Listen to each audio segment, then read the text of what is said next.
gracias, Señor. Reconociendo, Padre, mi dependencia de ti, Padre amado. Señor, reconozco que solamente soy un vaso que necesita ser llenado por tu presencia, Padre. Espíritu Santo de Dios, toma todo el control de este mensaje. Que no sea yo, sino que seas tú dándole palabra a este pueblo hermoso. Que podamos entender la magnitud del sacrificio y la muestra de amor más grande que pudo haber tenido la humanidad. Señor, yo me encargaré de darte toda la gloria y toda la honra, porque es tuya y a ti te pertenece. Amén y amén. Amados hermanos, en la hermosa noche de hoy vamos a estar bajo el tema entre la copa y la cruz. Y la palabra del Señor se encuentra en Isaías 53:5. Isaías 53:5. Y la palabra del Señor se lee a nombre del Padre, del Hijo y del Espíritu Santo. Amén. Mas Él herido fue por nuestras rebeliones, molido por nuestros pecados. El castigo de nuestra paz fue sobre Él, y por sus llagas fuimos nosotros curados. Gracias, Señor, por tu hermosa palabra. Amados hermanos, la batalla de Jesús no comenzó en la cruz, ni en un cuerpo que exhibía la flagelación, en un cuerpo que recibió el dolor humano más grande que un ser humano pudo haber recibido. La batalla de Jesús comenzó en su alma y en un huerto llamado Getsemaní. Antes del dolor físico, hermanos, en el Gólgota, muchas veces dicen en el Gólgota, pero también dicen en el Calvario, ¿verdad? En la cruz del Calvario. Hermano, y la diferencia entre el Gólgota es que en el hebreo y el arameo le dicen a ese lugar así, pero en el latín le dicen el Calvario. Y el significado del Calvario es lugar de calavera. Lugar de calavera. Y esto fue un lugar que fue situado a las afueras de las murallas de Jerusalén. Y era un lugar habitual de ejecuciones romanas. Era un lugar donde los malhechores y las personas que hacían cosas malas, los ladrones y todos los que cometían fechorías, eran ejecutados vilmente.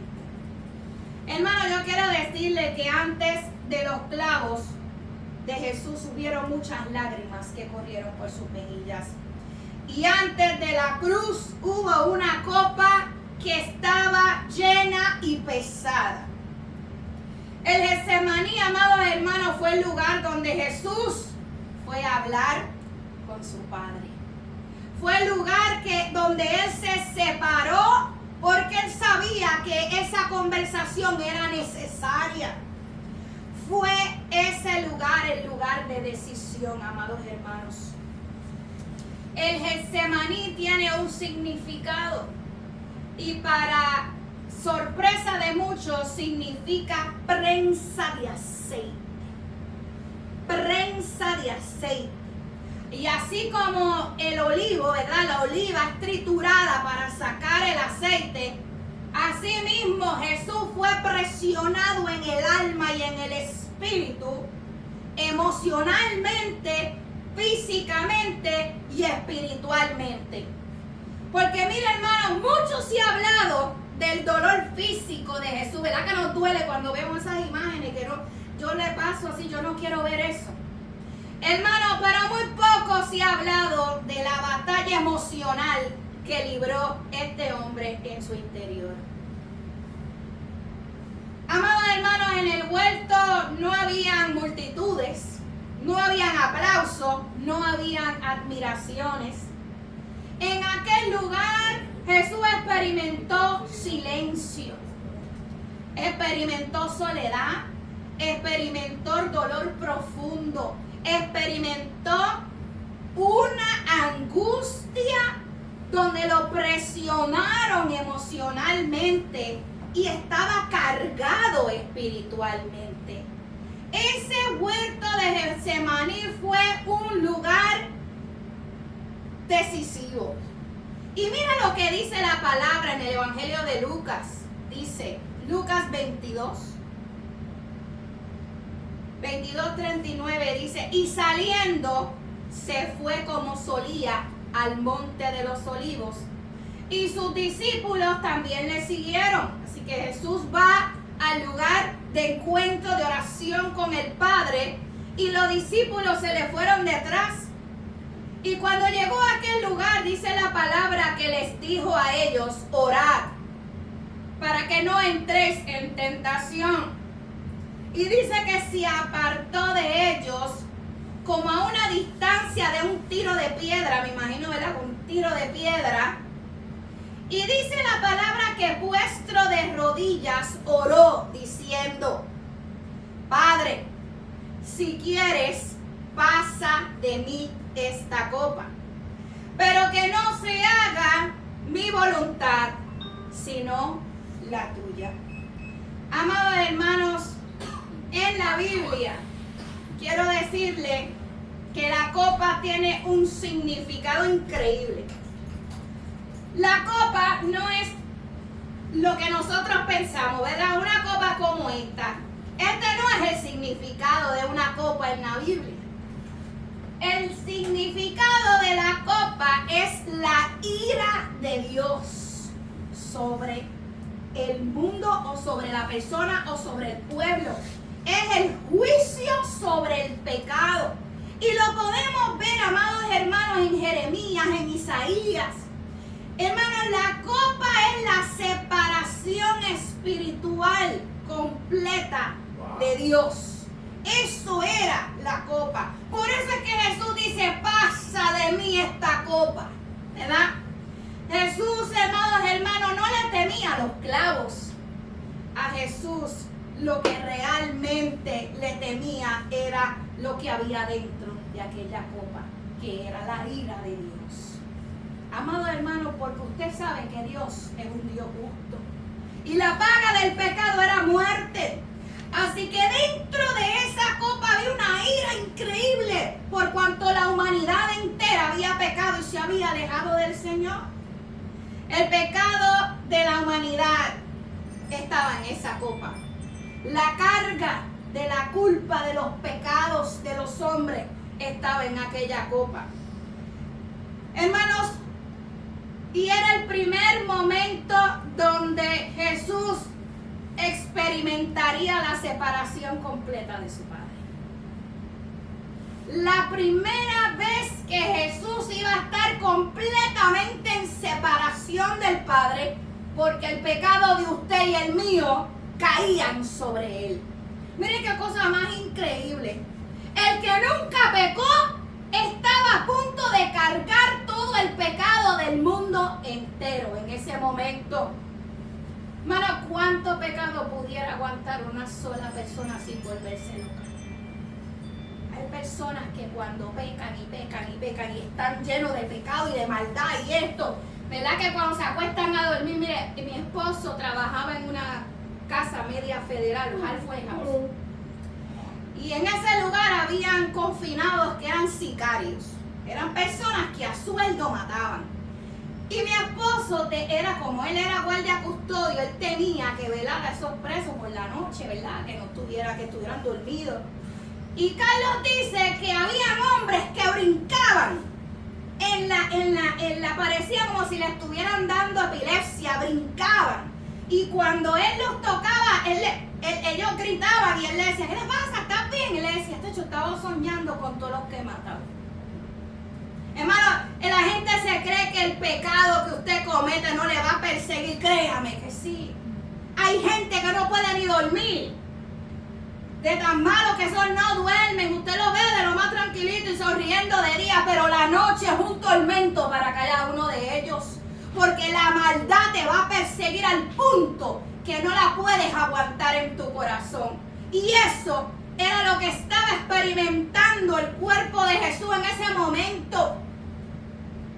Hermanos, pecado de la humanidad entera. Yo le estoy hablando los pecados que pudo cometer un hombre que lo hacía brincar en su sueño. Imagínense cargar el pecado de la humanidad entera. ¿Cuánto puede cargar un ser humano? Hermano, y yo se lo digo para que usted tenga una idea, porque estas cosas no se las explican así. Tenga una idea de lo que Jesús estaba a punto de hacer por cada uno de nosotros. Segunda de Corintios 5:21 dice: el que no conoció pecado por nosotros se hizo pecado. Hermanos, en el Getsemaní, en ese lugar se desató una batalla interna terrible, porque Jesús sabía lo que significaba la ira de Dios. Por eso dijo: pasa de mí esta copa. Y más adelante en el Evangelio de Lucas, ahí seguimos, en el capítulo 22, 43 dice: y se le apareció un ángel del cielo para fortalecerle. En el lugar de angustia y de oración, el Señor manda la provisión del cielo para fortalecerte. Para que tú entiendas que el dolor físico tuyo no es ignorado por Dios. Y en ese momento, dice la palabra en Lucas, que se le apareció un ángel del cielo para fortalecerle. Y dice la palabra del Señor: y estando en agonía. Escuche bien la palabra, no estaba diciendo: ay, estaba triste. Estando en agonía. Hermano, yo veo gente que está en agonía. Y estar en agonía es a punto de morir. A punto de morir, ¿ok? Estando en agonía, oraba más intensamente. Qué cosa más increíble. Y era su sudor como grandes gotas de sangre que caían hasta la tierra. Y dice que cuando se levantó de la oración y vino a los discípulos, los halló durmiendo. A los que él primero le dice: quédense aquí y velen para que no entren en tentación. Estando Jesús con los 12 que él había cuidado, que él había amado, que él había enseñado, que él había provisto, se durmieron en el momento más decisivo de su vida. Era como un abandono, literalmente, amados hermanos. Era un abandono, literalmente. Allí estaba solamente Jesús con el Padre en oración. Y dice que los halló durmiendo a causa, y dice, y vino a los discípulos y los halló durmiendo a causa de la tristeza. Ellos estaban tristes también. Y yo me imagino que en un escenario como ese, cualquiera le da sueño, ¿verdad? A cualquiera le da sueño. Y dice que les dijo: ¿por qué dormís? ¿Por qué duermen? Levantaos, levántense y orad para que no entréis en tentación. Amados hermanos, la palabra agonía en el griego describe una lucha intensa, un conflicto profundo y una presión emocional extrema. Amados hermanos, yo quiero decirles que solamente una vez en mi vida me ha pasado eso. Mi cuerpo recibió una noticia tan y tan grande que mi sistema nervioso no dejaba de temblar. Yo no controlaba mi cuerpo, el sistema nervioso me controlaba a mí. La boca del estómago se me cerró por 3 días. Al punto de que yo decía: ¿cómo salgo de este shock? Era un shock que dio. Porque este cuerpo y esta carne recibe impactos tan fuertes y tan fuertes para que las personas: esto es changuería. No. O sea, tú no puedes controlar, porque el shock emocional es tan grande y tan grande, hermano, que si yo no lo hubiera experimentado, a lo mejor diría que no era real. Y tengo que decirle exacto que es real. Así que él experimentó todas estas cosas, esta agonía, ¿verdad? Que no era solo tristeza, hermano, era una guerra interna que él tenía entre dos voluntades. Entre la voluntad humana que quería evitar el dolor y el sufrimiento de lo que él iba a esperar, y entre la voluntad divina para cumplir un propósito por el cual él vino a ejercer. Ahí era que se desataban esas dos luchas internas en el corazón y en las emociones de Jesús. Hermano, y el ángel tuvo que aparecer para fortalecerlo. Y en ese momento es que queda demostrado que Jesús, siendo 100% Dios, también fue 100% hombre. Experimentó la debilidad humana plenamente, amados hermanos. Hermano, Jesús estaba cansado, Jesús estaba triste, Jesús estaba llorando, Jesús estaba angustiado, al punto de que él necesitaba ser fortalecido. Y los que probablemente estaban allí físicamente andaban roncando. Fíjense en qué cosa. El Padre dijo, no, pues si los que están ahí están roncando, deja mandarle provisión del cielo. Aleluya. Eso es para que usted entienda, amados hermanos, que cuando todos se van del lado tuyo, usted sigue teniendo al Señor. Amén, amén. Que se vayan todos, menos tu presencia. ¿Ves? Que se vaya el mundo entero, pero que nunca le falte la presencia del Señor en su vida. Hermano, y me llama mucho la atención que el Padre no le quitó la prueba. Porque usted dice, ay Señor, estoy sufriendo, quítame la prueba. No, el Padre lo que hizo fue acto de presencia en medio de la prueba. Te voy a mandar la ayuda, yo estaré contigo, ¿verdad? Dios no removió la copa. Dios no canceló la cruz. Pero sí, Él envió la ayuda en el momento en que Jesús la necesitaba. Amados hermanos, lo que está destinado para suceder, para gloria del nombre de Jesús pasará, no se va a quitar, aunque a usted le duela, aunque a usted le duela. Y aunque a usted le duela, usted va a ver un final glorioso, aún en medio de esa situación difícil de su vida o de ese sufrimiento. Queda demostrado en esta historia. El Señor no siempre responde quitando el dolor. El Señor busca una transformación de mentalidad y de cómo usted responde ante las situaciones. A veces el Señor responde dándote fuerzas para soportar la prueba, no quitándotela. Fíjense qué cosa, eso fue lo que le hizo a Jesús, ¿verdad? Dice la palabra sudor como de grandes gotas de sangre. Sudor como de grandes gotas de sangre. Hermano, y usted dirá, ay, esto es como que medio simbólico. Pues déjeme decirle que esta descripción de un dolor real agonizante, ¿verdad?, tiene nombre médico. Eso no es una descripción que le lleva, ay, él está, para que tengas una idea, sudó como gotas, no. Se llama hematidrosis. Hematidrosis. Y son donde los capilares se dilatan y se rompe cuando el cuerpo entra en un estrés extremo que el cuerpo no soporta. O sea que si usted se cree que las gotas de sangre, que las gotas de Jesús de sudor tenían sangre, quiero decirle que fue real. Porque actualmente la medicina ha comprobado que cuando el cuerpo ha llegado a un estrés de esa manera, realmente los capilares se mezclan con el sudor y sale del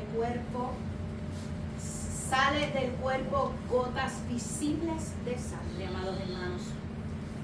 Hermanos, Jesús no solamente estaba preocupado, Jesús estaba al borde de un colapso físico y emocional. Y es increíble, hermano. Yo quise traerle esta parte porque siempre vemos en las películas y en la iglesia la parte física.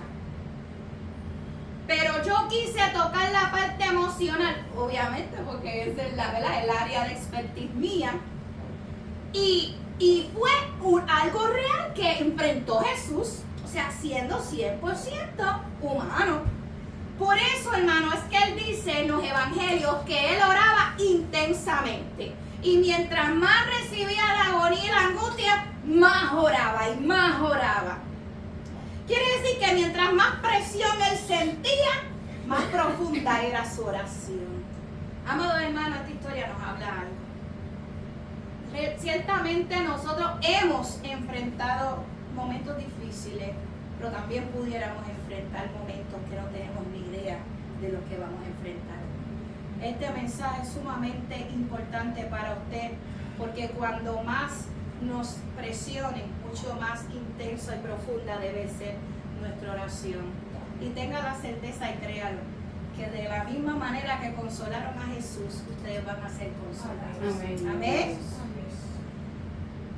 Hermanos, en el nivel más alto de la agonía de Jesús, él decidió obedecer.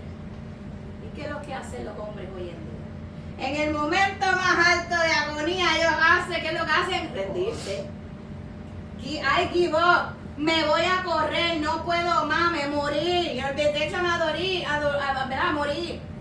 Amados hermanos, el dolor no detuvo a Jesús. La angustia no lo hizo retroceder. Y la presión, ¿verdad? La presión de lo que estaba viviendo no cambió su decisión. Aleluya. Y él le dice al Padre que no se haga mi voluntad, sino la tuya. Que no se haga mi voluntad, sino la tuya. La copa era la que debía beber a nivel espiritual. Y la cruz era el lugar donde él debía de morir. Aleluya.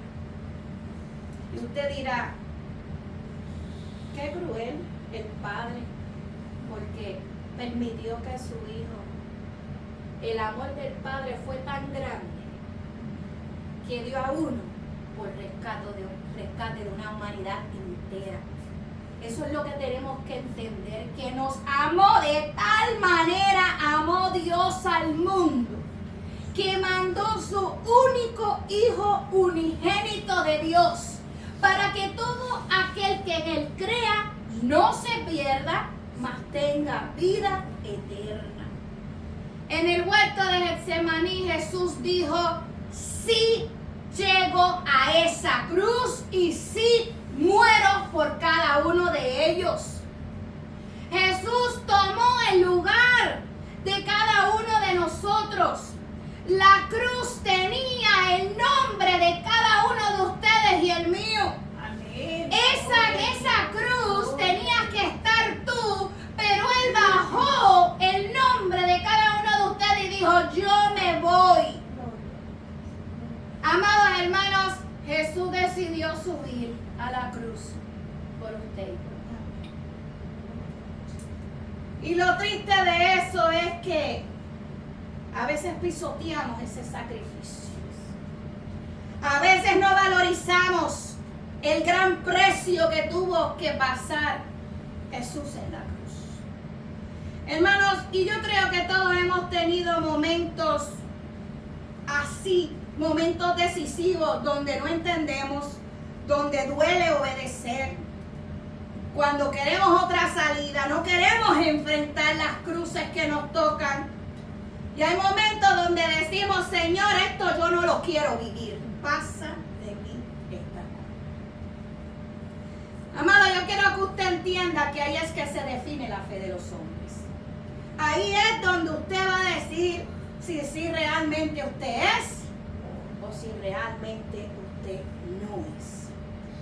Yo quiero que usted sepa que Jesús conoce el dolor emocional y Jesús conoce el dolor físico plenamente. Ay, que sí, pues tú dices, tú me das ese consejo porque tú no sabes lo que yo estoy viviendo. Jesús sabe. Amén. Jesús sabe. Jesús vivió. Jesús estuvo allí. Jesús sangró en el huerto antes de sangrar la cruz. Fíjense, dolor emocional y dolor físico, misma sangre derramada.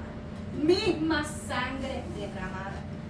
La batalla mucho más dura no fueron aquellos clavos, fue rendirse a la voluntad completa. Decir, aquí estoy, espachárrame como aquella aceituna y que salga de mí el más puro aceite que pueda haber para esta humanidad. Hermano, el cielo no detuvo el dolor, pero sostuvo al Salvador por amor a cada uno de nosotros. ¡Qué cosa más increíble! Hermano, y lo que a mí más también me estruje el alma es que antes de la victoria pública hubo una rendición privada en un lugar secreto, donde no había nadie, donde estaba solo él y el Padre. En ese lugar se separó Jesús. Hermanos, yo quiero decirle algo. Yo estaba escuchando al doctor Maldiel Narváez, que es mi profesor de teología. Y actualmente cojo unos cursos y seminarios con él. En el momento donde Pilato expone a Jesús para que decidiera el pueblo quién iba a ser liberado, si Barrabás o Jesús, en la película lo que vemos es como que están en un balcón y como que están en una plaza, ¿verdad que sí? Como si fuera el patio interno del palacio de Pilatos. Amados hermanos, y dice el profesor Matías Narváez que estudiando a los teólogos profundamente, el lugar que había frente a ese palacio era como un mercado. Era un mercado donde había mucha gente y muchas tiendas puestas de vendedores ambulantes. Los que han estado en ese tipo de vendiendo saben que ese espacio, y muchísimo más en aquellos tiempos, ese espacio tenía precio. Y tú tenías que vender lo que fuera que tú tenías que vender en un tiempo determinado. Quién sabe, un día, 2 días, 3 días, ¿verdad? Tú compras un pulguero, un flea market, compras el espacio, bueno, tienes 2 días para que venda. Y te cuesta tanto, ¿verdad? Amados hermanos, y yo tengo que decirles una cosa. Esto es increíble. Escuchen bien lo que les tengo que decir. En esos vendedores, gracias amada Angie, gracias. En esos vendedores venían muchos de otras provincias, de otros lugares, ¿verdad? Habían de otras ciudades. Hermano, imagínense el cuadro. Poncio Pilato diciéndole a las personas, decidan ustedes, ¿a quién liberamos? ¿A Jesús o a Barrabás? Amado hermano, todos los que estaban allí en ese mercado desviaron la atención de las ventas y se acercaron a ver qué estaba pasando en la conmoción. Quiere decir que ante lo que estaba ocurriendo se unen los mercaderes que no saben ni 3 pepinos de quién era Jesús. Pero ellos decidieron sobre las suertes de él. Nada más para que se termine esto y la gente vuelva a comprar. Hermano, esto es increíble. Esto es increíble.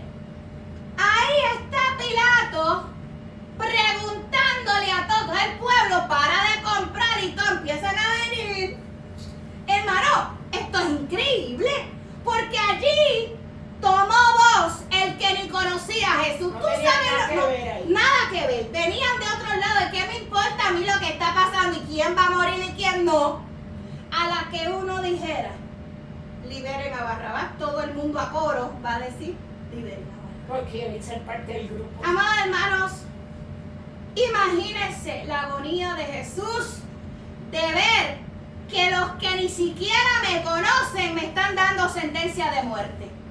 Ahora dígame usted cómo está la condición emocional de este hombre. Traicionado, juzgado injustamente, a punto de ser frente a una condena. ¿Cómo usted cree que está el alma de este hombre 100% humano? Ahora dígame usted por qué él lloró, tan lleno de angustia, agonizante, al punto de botar como gotas de sangre. Él estaba siendo objeto de una injusticia increíble, pero aún así decidió ir a la cruz. Si Jesús pasó por esa agonía, amados hermanos, fue porque lo que estaba en juego eras tú. Sí. Y yo creo que en la mente de él lo que estaba eras tú. Tengo que cumplir lo que vine a hacer. Tengo que resistir. Cada gota, cada oración, cada momento de angustia fue por amor a cada uno de nosotros.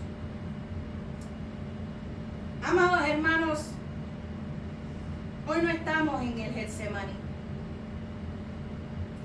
pero cada uno de nosotros pudiéramos estar en nuestro propio huerto y en nuestro propio lugar de agonía, en nuestro propio lugar de desesperación, porque a veces tratamos de poner parchito a lo que sentimos, pero ciertamente tenemos que hacer así mismo como hizo Jesús, ir a donde el Padre en oración, que aquel que te conoce en secreto va a mandar ayuda. Amén. Para consolarte.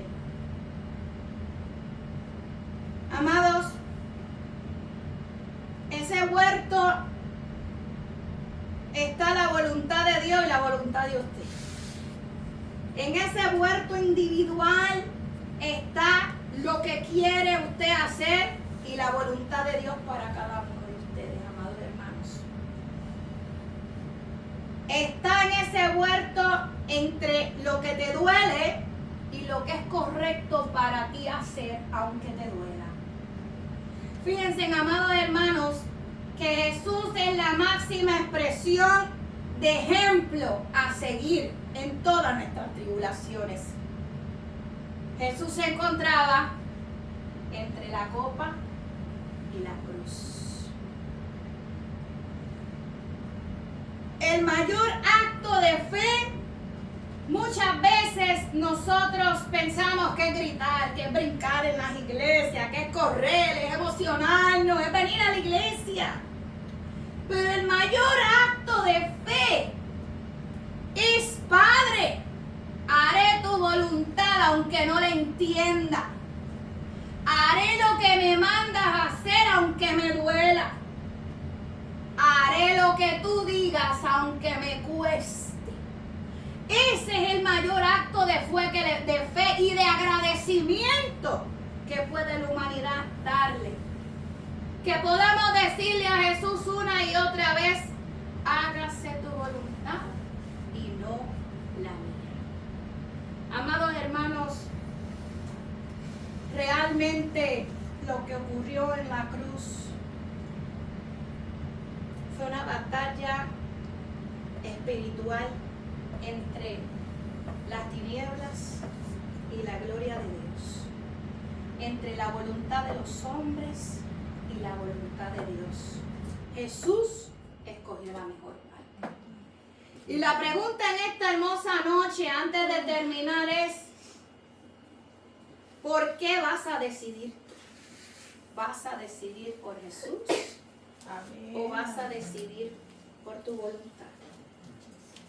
Amados hermanos, es como si nos pusieran en un jaque, ¿verdad? Es como si tuvieran un juego de chess y hay que hacer un movimiento. Y dígame que eso no pasa en nuestra vida. Esta vida se basa en decisiones por tomar. Y las decisiones que te toca tomar a ti, Dios no las va a tomar por ti. Él va a estar contigo. Pero por eso es que dice la palabra: mi pueblo perece por falta de conocimiento. Porque si usted conoce lo que a Dios le agrada y cuál es la voluntad de Dios sobre su vida, usted va a saber cómo usted va a decidir. Pero si usted no sabe nada, amados hermanos, entonces usted está en puros aprietos, ¿verdad? Amados hermanos, vamos a ponernos de pie. Vamos a escuchar una alabanza. Nosotros vamos a estar en el día de hoy tomando la Santa Cena del Señor. Hermano, le vamos a estar tomando. No, María, tú quédate ahí. Sí, no, sí, quédate. No, párate, María, párate. No, no. Angie. Aquí está peleando con la rodilla. Angie, con No, esa como la otra vez de rodilla, pero ¿por qué más que la pata? Sí, No, pues, porque